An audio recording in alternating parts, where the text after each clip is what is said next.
finding what you really enjoy doing, and hopefully there's some job that has that, as opposed to what jobs pay well or other people push you to. If you're doing something you really enjoy, that's hard to beat. People will tell you not to take risks, and it's very well intentioned, but there are contexts when you're young. Like people say, okay, it must have been scary to drop out. Not really. I mean, I could have gone back. There's no flesh wounds involved in failure. So failure's probably a better teacher and more of an okay thing. And I think this whole safety thing, physical safety, emotional safety, in many cases we've gone too far. To maintain creativity, you have to have some calmness and be not behind. If you feel like you're behind, you turn on your email like, I'm late. That your creativity gets squeezed out. One of the first things is the golden rule, which is to treat people how you would like to be treated. Say that you're about to be born and you don't know if you're going to be born a woman or in Africa. This is a thing that Warren Buffett taught me. What you get to construct the world and how fair it is. And then we will randomly pick and you will be born in some place in some way.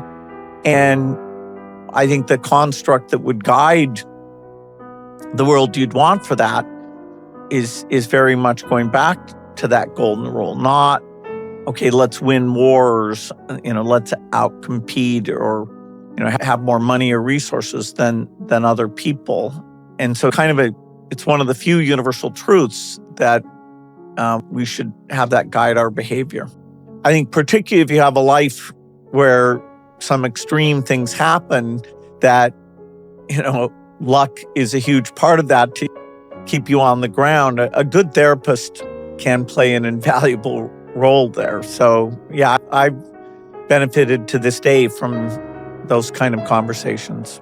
I mean, these fortunes are almost illegitimate unless they are, in a very smart way, given back. And I think role models help a lot. Warren Buffett, in a very different industry, very different skill set.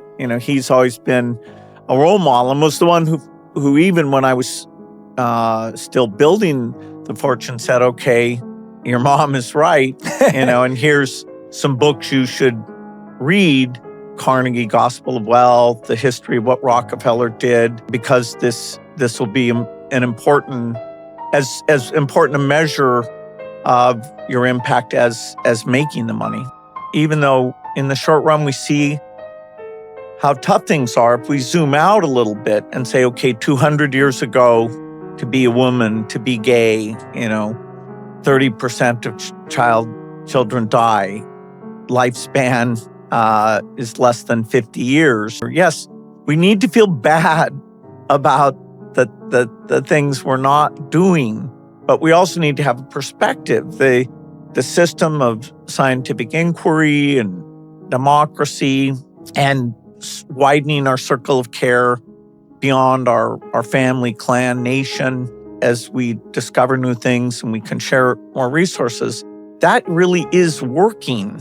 It sounds naive to say that, but the books that really go through that, I find guide how I think about the world. No, I think for Microsoft to be successful, even though we're the first, we had a broader concept of software than the other companies, we needed to be what I would call hardcore. I woke up and said, okay, I'd love to get to work. My younger self could stay in days at a time. I don't do that now, but then it was just in no way a hardship, because I felt we were part of something that would be very empowering. And competitively, I wanted us to be the ones to make it happen. One of your favorite quotes that I've always loved is you've said, we overestimate what we can do in 1 year and we underestimate what we can do in 10 years. At the beginning, did you over or underestimate yourself?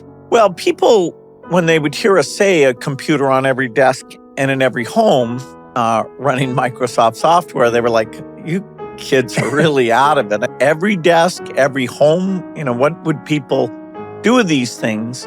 And so as people sort of came around to that, they were like, wow, whether it's at work or at home, this is just part of how people do things. And we wanted, to get it out to everyone, students everywhere, even in the countries that are low income. It's a very big deal for me to get time reading and thinking by myself, whether it's on a walk or going driving.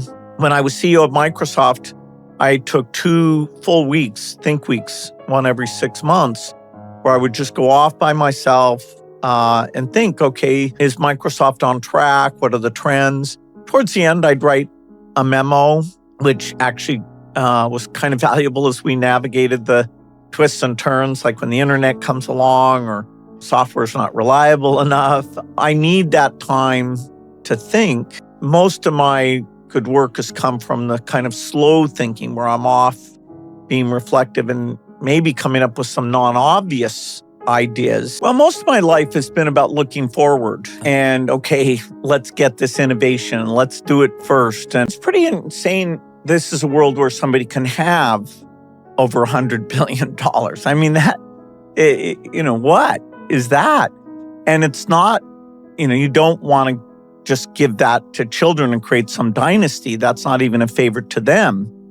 You want to give that back. That if you have even a modest fortune, most of it should combine with your talents and make the world a bit more of a fair place.